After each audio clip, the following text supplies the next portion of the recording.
quite the fight. So the weasel's gone, as are Scar and Tooth, as is Pip's father. Let's see what happens now. Mice and rats emerged from the shadows. An owl swooped through the gloom. A marmalade cat padded along a balcony. A fat man walked slowly down the stairs from the top gallery to the pit.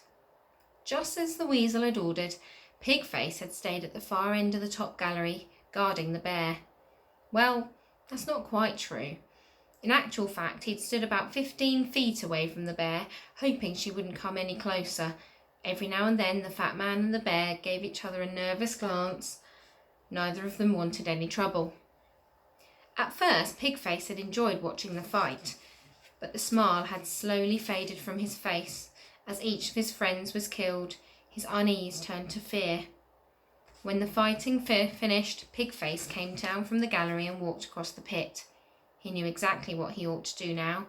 Stride across the stage and finish off the boy, making sure he was dead. That would serve as some small measure of revenge for the deaths of his friends.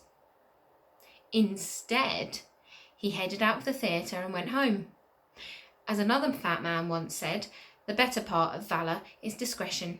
In other words, why die if you don't have to? In the house, he grabbed as much money as he could carry, then left London. Some time later, the bear came down from the gallery.